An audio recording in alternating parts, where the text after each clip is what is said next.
Hello everyone, कैसे हो आप सभी। स्वागत है आपका मेरे इस यूट्यूब चैनल में। और ये मेरा एक फर्स्ट वीडियो है जो कि यूपीएससी के सिलेबस से रिलेटेड होने वाला है। तो क्या आप भी यूपीएससी की प्रिपरेशन कर रहे हैं? यदि आपने अपने दिमाग में या कहीं पे सुना हो कि हमें यूपीएससी जैसा कुछ करना है, तो उसके लिए हमें यूपीएससी के सिलेबस का ब्रॉड एनालिसिस, मतलब कि यूपीएससी का सिलेबस बहुत ही अच्छे से पता होना चाहिए। और इसके लिए हमें यूपीएससी के वेबसाइट से पीडीएफ निकाल करके और हमारे सामने डेस्क पे रखी होनी चाहिए, ताकि वो हमें दिन और रात दिखती रहे और उसका एक एक वर्ड हमारे जहन में उतर जाए। इतना अच्छे से याद हो जाना चाहिए। तो इसी के लिए आज मैंने एक वीडियो बनाया है कि हम यूपीएससी के सिलेबस में क्या क्या होता है और किस चीज़ों को हम डिस्कस कर सकते हैं। तो उन्हीं चीज़ों का मैंने एक पीडीएफ तैयार करा है कि यूपीएससी में कितने तरह के फेज़ होते हैं और हमें किस किस तरह से हमें पढ़ना होता है, कहाँ से किस चीज़ों को पढ़ा जा सकता है। तो आइए शुरू करते हैं वीडियो। तो गाइस शुरू करते हैं। यूपीएससी सिलेबस के डिटेल एनालाइज की बात करूं तो इसमें सबसे पहले मैं आप सभी को बता दूं कि यूपीएससी में 3 फेज होते हैं: प्रीलिम्स, मेंस और इंटरव्यू। ये सभी को पता होगा कि इसमें 3 फेज होते हैं और हमें तीनों ही फेज को एक इक्वल लेकर के पढ़ना होता है, वरना अदरवाइज हम या तो इसमें अटक सकते हैं, इसमें अटक सकते हैं और इसमें अटक सकते हैं। कहीं पे भी अटकेंगे हम वापस से जीरो पे आ जाते हैं। तो ये सभी को ध्यान रखने की बहुत ही ज्यादा जरूरत है कि हमें किसी भी फेज को इतना लाइटली नहीं लेना है कि हम हो जाएंगे क्लियर, ओवर कॉन्फिडेंस में नहीं आना है। तो सबसे पहले मैं बता दूं कि यूपीएससी के प्रीलिम्स में 2 पेपर होते हैं और जीएस फर्स्ट और सीसेट, ये सभी को पता है कि 2 पेपर होते हैं, 200 मार्क्स के होते हैं। और जो सीसेट का पेपर है उसमें 80 क्वेश्चन होते हैं और 2.5 नंबर का होता है। ये सभी को पता है। बट एक चीज मैं आपको बता दूं, शायद ये बात भी पता हो, बट मैं एक चीज इसमें बता दूं कि जो सीसेट का पेपर है उसमें 33% हमें लाना ही होता है, अदरवाइज जीएस फर्स्ट की कॉपी हमारी चेक नहीं होती है। 33% का मतलब ये होता है कि हमें 66 नंबर से ऊपर नंबर लाने ही हैं, तभी हमारा सीसेट क्वालिफाई माना जाता है। और इसी के बेस पर हमारा जीएस फर्स्ट कॉपी चेक होता है। यदि मैं जीएस फर्स्ट की बात करूं तो इसमें कौन कौन से सब्जेक्ट होते हैं और किन किन सब्जेक्ट को हमें डीप में पढ़ना होता है। तो शुरू करते हैं। जीएस फर्स्ट में होता है भारत का इतिहास, ज्योग्राफी, पॉलिटी, अर्थव्यवस्था और एनवायरनमेंट और करंट अफेयर। ये सभी पार्ट्स होते हैं।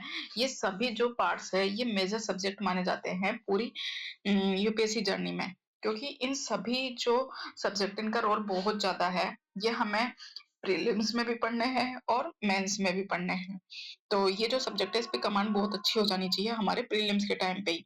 और जब दिसंबर का महीना आ जाता है या जनवरी का महीना आ जाता है तब हमें प्रीलिम्स के जो क्वेश्चन होते हैं, जिसको हम चार उसमें डिवाइड करते हैं कि हमारा एक क्वेश्चन लिखा हुआ है उसके अंदर 4 एबीसीडी लिखे होते हैं और फिर 4 में से किसी एक को चूज करना होता है। ये जो चीज है हमें जनवरी से शुरू कर देनी चाहिए। मतलब जो हमें मतलब मार्किंग करना होता है ना वो पेपर में, वो कर लेना चाहिए जनवरी से स्टार्ट। और पूरे साल हमें प्री और मेंस को एक साथ लेके पढ़ना होता है। यूं नहीं होता कि हम पहले प्रीलिम्स की तैयारी कर लेंगे फिर उसके बाद में मेंस की तैयारी कर लेंगे, नहीं। हमारे जो ये सब्जेक्ट है ये पूरा मेजर सब्जेक्ट है और इन सभी की तैयारी हमें पूरे एक साल के अंदर प्री और मेंस दोनों को इक्वल लेकर के चलनी होती है। पर जो हमारा प्रीलिम्स का एग्जाम है वो हमारा जून के अकॉर्डिंग होता है, तो हमें जून के लिए फिर जनवरी से लग जाना चाहिए कि हमें 2-4 महीने मिल जाते हैं जिसमें हम कर पाए प्रीलिम्स की तैयारी। तो आगे मैं बताती हूँ कि प्रीलिम्स का जो पेपर है जीएस फर्स्ट, उसमें कौन कौन से सब्जेक्ट और कितने कितने टॉपिक है। तो आपको मैं बता दूं कि इसमें ये सब्जेक्ट हमने देख ही लिए थे। इसमें एक चीज गलती है कि हमारा इसके अंदर टाइपिंग मिस्टेक है। ये विश्व का इतिहास इसमें नहीं आएगा, ये आएगा मेंस के टॉपिक में। उससे पहले मैं आपको बता दूं कि इसमें और कौन कौन से टॉपिक होते हैं, जैसे राष्ट्रीय अंतर्राष्ट्रीय महत्व, भारत का इतिहास और राष्ट्रीय आंदोलन इसमें साफ साफ लिख रखा है। और ज्योग्राफी वर्ल्ड की और इंडिया की दोनों की आएगी इसमें। साथ ही पॉलिटी आएगी, पॉलिटी के अंदर संविधान आएगा, पंचायती राज, सार्वजनिक नीति, अधिकार, ये सभी के सभी पॉलिटी के टॉपिक है। लेकिन हमें मेंस के टाइम पर इन टॉपिक से और ज्यादा डीप में पढ़ना होता है। ये ओनली 2-4 टॉपिक ही प्रीलिम्स में काम आते हैं, इसलिए इन्होंने प्रीलिम्स का अलग से टॉपिक बना के दे दिया पॉलिटी के अंदर। साथ में इकोनॉमिक्स का टॉपिक है, इसमें भी 2-4 टॉपिक ही इन्होंने लिख रखे हैं, बट इससे भी ज्यादा टॉपिक है जो हम अभी आगे देखेंगे मेंस के उसमें सिलेबस में। और एनवायरनमेंट है, एनवायरनमेंट का ज्यादातर पार्ट जैव विविधता, जलवायु परिवर्तन और ये सभी पार्ट हमारे करंट से रिलेटेड होते हैं। तो हमें जो एनवायरनमेंट वाला पार्ट है वो करंट से कंप्लीट करना है। उसके आगे मैं बात करूं सी सेट की, तो सी सेट में हमें अभी जो ट्रेंड देखने को मिल रहा है वो मिल रहा है, ये जो 10th स्तर लिख रखा है इसमें, ये 10th स्तर से बढ़ करके और ज्यादा तक आगे बढ़ गया है। इसमें सबसे ज्यादा आता है नंबर सिस्टम। जिसका नंबर सिस्टम ज्यादा अच्छे से स्ट्रॉन्ग है वो मैथ के क्वेश्चन को अच्छे से कर पाता है, अदरवाइज सभी लोग कॉम्प्रिहेंशन को करते हैं। ये जो चीज है ये कॉम्प्रिहेंशन से रिलेटेड है, ये मैथ से रिलेटेड है। और ये जो नीचे एक और टॉपिक हमारे 6 नंबर पर दिया हुआ है, ये क्या कहते हैं इसको, रीजनिंग से रिलेटेड है। रीजनिंग इतनी टफ नहीं आती, बट हो जाते हैं इसके क्वेश्चन आराम से, इतना कोई लोड लेने की नहीं होती बात। और हम बात करते हैं मेंस की। मेंस का पेपर कैसे क्या होता है इसमें बताते हैं पूरा अच्छे से। मेंस में होते हैं पूरे 9 पेपर, 5 दिन के अंदर 9 पेपर देने होते हैं। 2-2 शिफ्ट में पेपर चलते हैं, और पहले दिन चलता है निबंध का ओनली। उसके बाद 2-2 पेपर होते हैं, 6 हो गए, 7वां हो गया, और 2 पेपर और 8-9, मतलब 1 2 3 4 और 5 दिन तक होते हैं 9 पेपर। इसमें बस जब निबंध का पेपर होता है वो अकेला सिंगल पेपर होता है।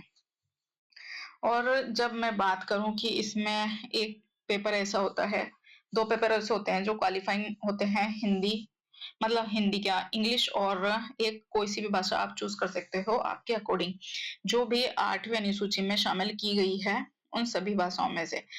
तो तेलंगाना में तमिल चलती है, गुजराती, मराठी, ये सभी भाषाएं इसमें इंक्लूड की गई है। तो हम उसमें से किसी भी एक भाषा को शामिल कर सकते हैं। मैंने मेरे टाइम पे हिंदी चूज किया था और हिंदी में पेपर दिया था। तो अब जैसे यदि मैं बात करूं कि इन भाषाओं के पेपर में कौन-कौन से क्वेश्चन होते हैं, किस तरह का लिखना होता है, तो मैं बात बता दूं कि गद्यांश के समझ मतलब कि 100 नंबर का एक पहला क्वेश्चन आएगा। उसमें आपको 4 या 5 टॉपिक दिए होते हैं, उसमें से चूज करना होता है किसी भी एक टॉपिक को, ठीक है। और सारांशीकरण, ये बहुत ज्यादा हिंदी में लिख रखा है। इसका मतलब ये होता है कि प्रेस्टिज राइटिंग, मतलब कि बहुत सारे गद्यांश की लाइनें लिखी है, इन सभी को पढ़ करके एक छोटा पैराग्राफ हमें तैयार करना है। शब्द प्रयोग और शब्दावली और लघु निबंध, अंग्रेजी में भारतीय भाषा में अनुवाद और इसके विपरीत, मतलब कि एक क्वेश्चन ऐसा हो गया कि हमें निबंध का लिखना है पहला क्वेश्चन, दूसरा क्वेश्चन हमें प्रेस्टीज राइटिंग का लिखना है, थर्ड क्वेश्चन हमें इंग्लिश में हिंदी का इंग्लिश और इंग्लिश का हिंदी ये करके लिखना होता है, और फोर्थ नंबर पे जब आता है उसमें आता है पैराग्राफ राइटिंग, उसमें पैराग्राफ लिखा होता है और हमारे क्वेश्चन लिखे होते हैं, ठीक है। और 5वां नंबर का जो क्वेश्चन होता है उसमें हमें ग्रामर के क्वेश्चन होते हैं। तो ये 5-6 क्वेश्चन आते हैं इसमें, जो भाषाओं से रिलेटेड जो क्वेश्चन है, पेपर है, जो 2 पेपर होते हैं उसमें हमें क्वालिफाई करना होता है, और ये भी 250-250 नंबर के ही होते हैं। तो आया समझ में? आगे बढ़ते हैं। आगे हम देखते हैं इंग्लिश में भी सेम वही चीज होती है जो भी मैंने आपको बताई, और निबंध का पेपर है, ये भी 250 नंबर का होता है, ठीक है। 250 नंबर में से हमें कौन-कौन से सब्जेक्ट इसमें दिए गए हैं सोसाइटी, पॉलिटी, इकोनॉमिक्स और दार्शनिक विषयों का निबंध लिखना होता है। सबसे पहले बताऊं आपको एक चीज कि जो ये सोसाइटी वाला पार्ट है ना, इसमें से हमेशा एक न एक टॉपिक देखने को मिला है। हम पेपर का एनालिसिस करेंगे आगे, कि पुराने प्रीवियस ईयर पेपर जो भी हैं उनका एनालिसिस करेंगे कि कौन से टाइम पे कौन से टॉपिक से किस कौन-कौन से क्वेश्चन आए हैं। तो पहले मैं बता दूं कि जो सोसाइटी वाला पार्ट है, इसे हमेशा एक नए क्वेश्चन देखने को मिला है निबंध में। तो जो हमारा सोसाइटी का पार्ट है वो निबंध में बहुत ही ज्यादा फायदेमंद होता है। अब आगे बात बताती हूँ कि जीएस पेपर फर्स्ट और सेकंड और थर्ड। तो जीएस पेपर फर्स्ट में होता है हिस्ट्री, ज्योग्राफी और सोसाइटी का पार्ट्स, और साथ में आर्ट एंड कल्चर। और इसमें साफ-साफ लिख रखा है विश्व का इतिहास मंडल, मतलब कि वर्ल्ड हिस्ट्री का पार्ट दिया होता है। और जो सीएस सेकंड है उसमें पॉलिटी, शासन अभिशासन, सामाजिक न्याय और अंतर्राष्ट्रीय संबंध, मतलब कि सामाजिक न्याय, जस्टिस और इंटरनेशनल रिलेशन। और जो जीएस पेपर थर्ड है इसके अंदर इकोनॉमिक्स, जैव विविधता, पर्यावरण सुरक्षा और आपदा प्रबंधन, डिजास्टर मैनेजमेंट, सिक्योरिटी, इन्वायरमेंट और क्या कहते हैं ये इकोनॉमिक्स। यदि मैं बात बताऊं कि इस थर्ड पेपर में क्या होता है कि यदि मैं इकोनॉमिक्स को अच्छे से बना लेती हूँ तो इन तीनों में हम अगर कोई क्वेश्चन नहीं भी आ रहा होता है तो हम इकोनॉमिक्स में नंबर अच्छे से ले आ सकते हैं। बट इन तीनों का पार्ट्स एक तरफ होता है, इकोनॉमिक्स का पार्ट एक तरफ होता है। तो इसमें यही बहुत ज्यादा डिफरेंस होता है कि छोटे छोटे टॉपिक्स होते हैं तो हम पढ़ते नहीं है और बिना पढ़े ही चल जाते हैं, लेकिन इसका हमारी एक बेसिक समझ होनी बहुत ज्यादा जरूरी है। तो हम उधर नहीं जाएंगे, सबसे पहले थर्ड पे, हम फर्स्ट पे ही अभी बात करेंगे। जिस पेपर फर्स्ट में क्या क्या दे रखा है देखो, प्राचीन काल मतलब एंशियंट हिस्ट्री पढ़नी है पूरी, और आधुनिक काल तक का कला के रूप में साहित्य, मतलब एंशियंट का जो पार्ट है वो आधुनिक काल तक का आर्ट और कल्चर पूरा पढ़ना है हमें। उसके बाद 18वीं सदी से प्रारंभ और मध्य से लेकर वर्तमान समय तक का आधुनिक भारतीय इतिहास, घटनाएं, व्यक्तित्व, विषय पूरा अच्छे से लिख रखा है कि हमें 18वीं सदी से प्रारंभ होते ही और जो आज तक का इतिहास है वो पूरी घटनाएं, व्यक्तित्व और विषय सारी चीज याद करनी है। साफ साफ लिख रखा है, तो हमें कुछ छोड़ना ही नहीं है इतिहास में।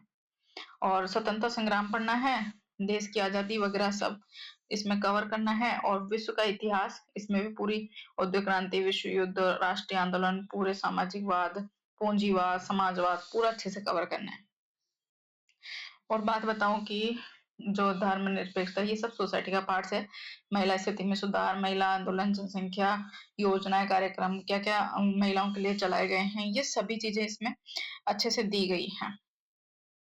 तो हमें सोसाइटी का पार्ट्स बहुत अच्छे से कंप्लीट करना ही चाहिए, क्योंकि हम सोसाइटी में रहते भी हैं और हमें बहुत सारी चीजें ऐसे एग्जाम्पल दिख जाते हैं कि हम उन एग्जाम्पल का प्रयोग हमारे इसमें कर सकते हैं आंसर में। और विश्व का प्रमुख प्राकृतिक विविधीकरण, भूमंडलीकरण, ये सभी टॉपिक हमारे ज्योग्राफी से रिलेटेड है, भूगोल में।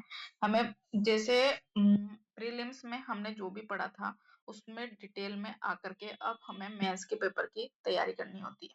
तो पहले ही मेंस के पेपर की तैयारी करो ताकि प्रीलिम्स के पेपर की तैयारी अपने आप हो जाए। तो ऐसा नहीं है कि पहले प्रीलिम्स की करते हैं फिर मेंस की करें, क्योंकि इतना टाइम मिलता ही नहीं है।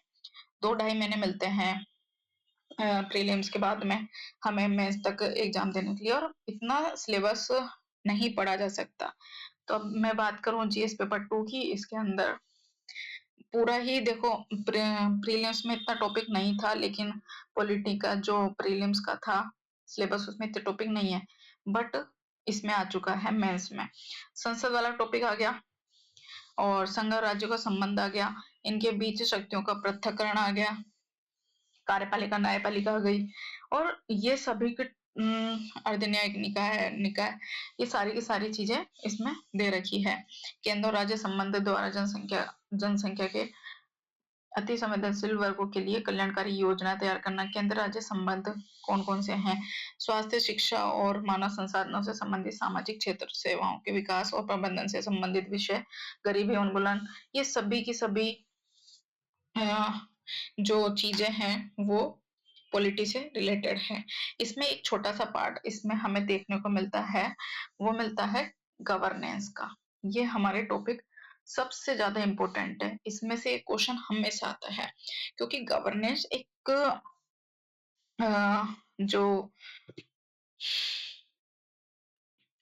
क्योंकि गवर्नेंस का पार्ट इसमें छोटा सा दिया गया है, पर हमें इसको पूरा अच्छे से पढ़ना होता है, क्योंकि गवर्नेंस ही तो हमें आगे चलानी है, और अगर हमें नौकरशाही में जाना है तो हमें इस शासन व्यवस्था पर ही ज्यादा से ज्यादा फोकस करना होगा। तो ये वाला टॉपिक में से आता ही है, हमेशा क्वेश्चन मेरे को देखने को मिलता है, तो हमें गवर्नेंस का पार्ट पढ़ना ही पड़ेगा। इसके साथ हमारे भारत के पड़ोसी संबंध कौन कौन से हैं, पड़ोसी राज्यों के साथ हमारे किस तरह से संबंध बनाए रखे हैं, कि विदेश नीति कौन कौन सी है, द्विपक्षीय है, मतलब हमें ये है कि पॉलिटिकल न्यूज़ से ज़्यादा हमारे पॉलिटी पे ध्यान देना पड़ेगा। पॉलिटिकल न्यूज़ इतनी नहीं होनी चाहिए। और आगे अभी मैं बात करते हैं जीएस थर्ड की। तो जीएस थर्ड में कौन-कौन से सब्जेक्ट बताए थे मैंने? ये बताए थे मैंने क्या कहते हैं इकोनॉमिक्स, एनवायरनमेंट, डिजास्टर मैनेजमेंट और सिक्योरिटी वाला पार्ट्स। तो हमारे जो बॉर्डर सिक्योरिटी पार्ट्स है उसमें किस तरह की दुविधाएं और ये सब हमले वगैरह चल रहते हैं, ये सभी चीजें इसमें पढ़ने की होती है। लेकिन यदि मैं बात करूं आपको अर्थव्यवस्था की, तो इसमें अर्थव्यवस्था का इतना कोई ज्यादा बड़ा पार्ट्स नहीं होता। हमारी चीजें हम बहुत सारी न्यूज वगैरह में कवर कर लेते हैं, जैसे सरकारी बजट। बजट बहुत ज्यादा इंपॉर्टेंट है, हमें पूरे एक साल का बजट पढ़ना ही होना चाहिए। बजट आखिर हर छोटी मोटी एग्जामों में भी आजकल आ ही रहा है, तो इसमें तो नॉर्मली आएगा ही। बजट से एक क्वेश्चन आ ही जाता है हमेशा। प्रमुख फसलें, पशुपालन, ये पशुपालन रहा, खनिज संसाधन, भूमि सुधार, ये सभी टॉपिक हमारे इकोनॉमिक से रिलेटेड है। प्रौद्योगिकी वाला आ गया, ये वाला और ये वाला, ये तीनों ही टॉपिक हमें करंट अफेयर से कंप्लीट करना है। ये साइंस एंड टेक और सूचना प्रौद्योगिकी और विज्ञान एवं प्रौद्योगिकी, ये सभी टॉपिक हमें करंट अफेयर से करने हैं। इसके बाद में आपदा प्रबंधन वाला एक बेसिक हमें समझ होनी चाहिए। उसके बाद में हमें करंट से रिलेटेड करना है इसको, और सुरक्षा वाला पार्ट भी हमें बेसिक के बाद में एक करंट अफेयर से रिलेट करके ही इसको पढ़ना है। ये पूरा आपदा प्रबंधन वाली योजना तैयार करने की प्राथमिकता प्रक्रिया, ये सभी मतलब चीजें याद तो होनी चाहिए, लेकिन इसके साथ हमें इसका जो क्वेश्चन देखने को मिलता है वो करंट से रिलेटेड होकर ही मिलता है। अब मैं बात करूं जीएस पेपर 4, ये बहुत ही ज्यादा अच्छा और स्कोरिंग पेपर है कि हम हमारी सूझबूझ से इसमें 250 नंबर में से 175 नंबर तक किस तरह पार कर सकते हैं। जिसकी जितनी अच्छी समझ होगी हर विषयों पर, वो इसमें बहुत अच्छे से स्कोर कर सकता है। और यदि डिसीजन मेकिंग भी अगर अपन को अच्छे से आती है कि हम किसी जिले में बैठे हैं और कोई हमसे किसी भी तरह का कोई क्वेश्चन कराए, तो हम ऐसे उल्टा सीधा उठ करके जवाब ना दें, कुछ सोच समझ करके ही हम किसी चीज और निर्णय पर पहुंचे। तो ये पेपर वही सीख देता है कि हम कैसे डिसीजन कर पाते हैं छोटी छोटी चीजों का। वही है, ये पूरा केस स्टडी वगैरह सब आता है इसमें, ठीक है। और एक चीज इसमें मैं बता दूं कि इसमें हमें देखने को मिलता है वैकल्पिक विषय, कि हम इसमें वैकल्पिक विषय कैसे चूज करें। इस चीज का भी एक वीडियो मैं बना सकती हूँ कि हम वैकल्पिक विषय कैसे चूज करें। लेकिन इसमें मैं आज ये बता दूं कि आपको ये सभी के सभी टॉपिक मतलब होते हैं वैकल्पिक विषय, कि हम इनमें से कोई सा भी एक विषय चूज कर सकते हैं। और इसमें हमें 500 नंबर का पेपर होता है, मतलब 2 पेपर होते हैं, फर्स्ट और सेकंड करके 250-250 नंबर के 2 पेपर होते हैं। तो ये कोई ऐसा सिंपल विंपल पेपर तो है नहीं कि भाई 500 नंबर का पेपर एक मायने रखता है हमारे एग्जाम के लिए। तो 500 नंबर में से कितने स्कोर हम कर सकते हैं, कौन सी सब्जेक्ट पे हमारी कमांड बहुत ज्यादा अच्छी है, तो हम उन्हीं विषयों को इसमें चूज करते हैं। तो इसका एक डिटेल वीडियो मैं बाद में बनाऊंगी जरूर, कि हम वैकल्पिक विषय किस तरह से तैयार करें। इसके बाद मेरा एक लास्ट टॉपिक है कि क्या कहते हैं ये इंटरव्यू में क्या करें। तो इंटरव्यू का सबसे मेन पॉइंट ही होता है 275 मार्क्स का होता है इंटरव्यू, और ये मार्क्स हमारे जुड़ते भी हैं, और इसी से पूरा एक मेरिट लिस्ट तैयार की जाती है, तभी जाके हमारा सिलेक्शन होता है। तो इसका मुख्य उद्देश्य ये देखना है कि उम्मीदवार को चयन पद के लिए उपयुक्त व्यक्ति माना जाना चाहिए या नहीं। इसका एक ये मतलब है। इसका जब इंटरव्यू होता है किसी भी स्टूडेंट का, तो सबसे पहले हमारा डेफ भरवाया जाता है। उस डेफ के अंदर क्या क्या चीजें होती है पता है आपको? उस डेफ के अंदर हमारी हॉबी, और हमें किस चीजों में करने में ज्यादा इंटरेस्ट है वो, और हमारे बारे में, और सभी चीजों का एक डिटेल चीज होती है इसमें, जो हमें तैयार करके इन इंटरव्यू मेंबर को देनी होती है। और वही चीजें हमारे इंटरव्यू में काम आती है, कि हमें हमारा डेफ जो हमने भरा है वो अच्छे से याद होना चाहिए, तभी हम हमारे इंटरव्यू अच्छे से क्लियर कर पाते हैं। क्योंकि बहुत सारी चीज ऐसी होती है जो हमारी डेफ से ही उठा करके पूछ ली जाती है। तो हमें इंटरव्यू के टाइम पे हमारा जो डेफ होता है वो बहुत ज़्यादा अच्छे से तैयार करना होता है और हमारी जो विषयों पर पकड़ अब तक हमने बनाई है पूरे 1 डेढ़ साल में, वो सभी वहाँ पे हमें प्रेज़ेंट करनी होती है।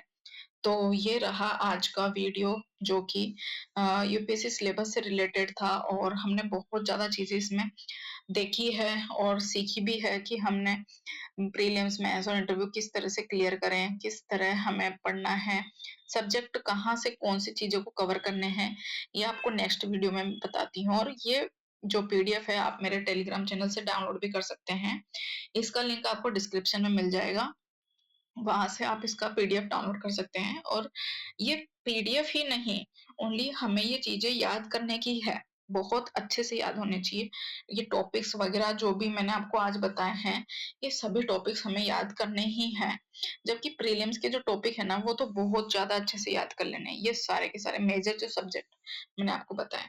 स्टार्टिंग से अब तक मैंने जो भी बताया आपको, अगर आपको अच्छा लगे तो वीडियो को शेयर करो, लाइक करो और कमेंट करके मुझे ज़रूर से ज़रूर बताओ कि आपको कौन-सी चीज़ कहाँ से, किस तरह से समझनी है और आपको किन चीज़ों में दिक्कत आ रही है।